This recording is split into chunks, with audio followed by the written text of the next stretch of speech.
Dans un état de droit, il y a trois pouvoirs. Ça, c'est le principe de Montesquieu, le pouvoir judiciaire, exécutif et le pouvoir législatif. Et dans un état normal, ce n'est pas un événement. La mutation, le remplacement, les nominations des magistrats, d'un juge, ça paraissait, ça va de soi dans le fonctionnement normal des institutions. Mais ici, pourquoi ça crée un événement? Parce que la justice a été instrumentalisée dans notre pays. La justice n'était pas, on ne rendait pas la justice au nom du peuple congolais et exécutée au nom du président de la République. Non. On rendait la justice au nom d'une personne et on exécutait pour l'intérêt de cette personne-là. Et à cette époque-là, c'était Kabila. Appelons le chat par son nom. C'était M. Kabila qui était le chef. Donc tout était fait pour lui. Et tout était fait contre tous ceux qui s'opposaient contre M. Kabila. Lorsqu'on voulait retirer une nationalité, on mettait les contours juridiques pour le faire. Lorsqu'on voulait arrêter les opposants, on mettait les contours. Donc il y avait des arrestations arbitraires et tout ça. Voilà pourquoi ça crée un événement. C'est un événement. Sinon, ça ne peut pas être un événement. Alors, la question que vous venez de me poser, elle est pertinente.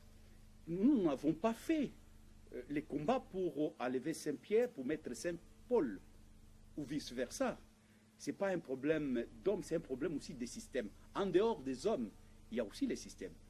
Si on a enlevé Saint-Pierre pour mettre Saint-Pierre, donc là vous avez compris, et les téléspectateurs avec moi, que ça ne va rien changer.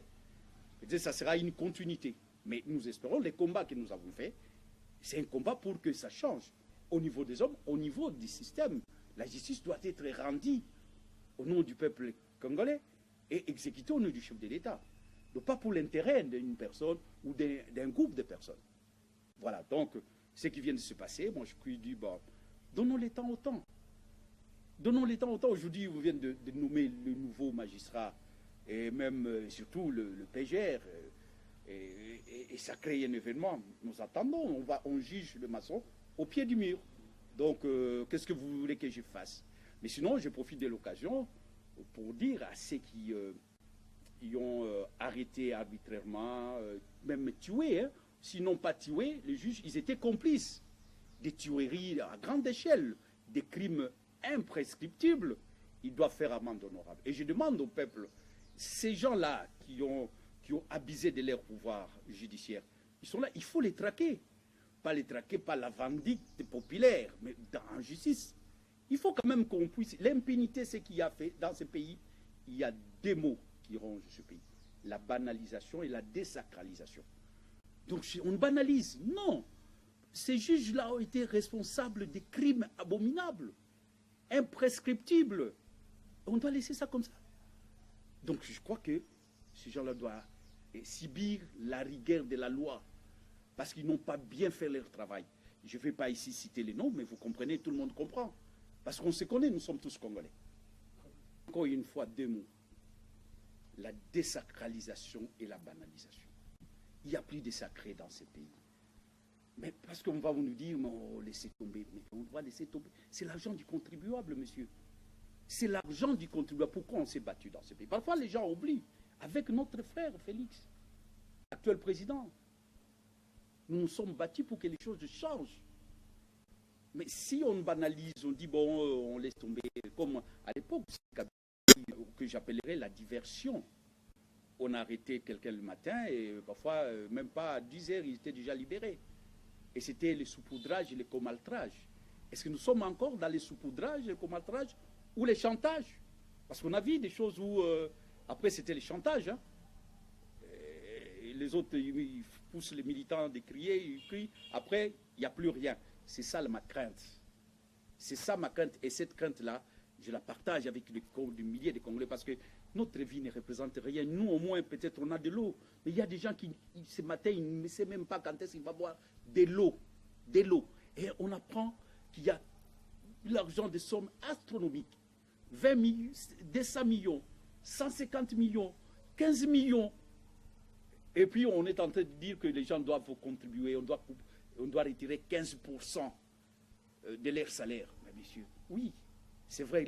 Avant que ces gens-là payent l'impôt, il y a l'argent qui entre dans un autre tonneau d'Anaïde et ça sort. Donc c'est ça le problème de l'argent du contribuable. Parce que l'argent, c'est que vous venez de dire là, on a financé avec l'argent de qui? C'est du contribuable. Et les contribuables a droit à connaître qu'est-ce qu'on a fait de son argent. Si on l'a dilapidé comme ça, c'est pas bien. Et maintenant, on nous parle de la justice. Ah, nous disons oui, mais moi, je ne suis pas né de la dernière pluie. Il ne suffit pas de dire que ça va en justice pour qu'après, il n'y a plus rien. Comme si c'est, comme je dis, c'est un saupoudrage. C'est juste la diversion. Nous voulons que, et comme ça commence maintenant, que ça puisse arriver jusqu'à la fin. Qu'on puisse punir les coupables. Qu'on sache qu'on ne puisse pas punir c'est-à-dire le troisième couteau, donc les faire valoir, les gens qui étaient des simples exécutants. Parce qu'on a vu des gens, j'insiste, qu'on a arrêté le matin à 8 h et à 10 h la personne était libre. Ou c'est juste une journée pour dire que non, si c'est ça, ça ne sert à rien. Mais bon, donnons le temps au temps. Moi je dis, attendons voir. Si ça va dans la bonne direction, c'est pour qu'on puisse châtier, qu'on puisse corriger, parce que la justice a aussi ces rôles-là, non seulement de punir, mais de corriger, de réparer.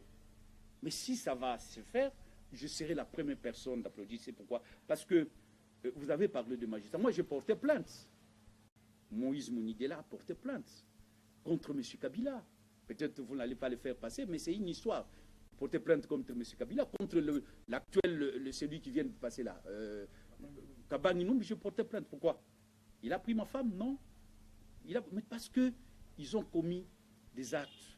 Ils ont violé la loi des lois, la Constitution. Ils ont fait des choses abominables, réprochables. C'est ça. Donc nous demandons que la justice puisse faire son travail. Et pas le travail qui n'aboutit pas.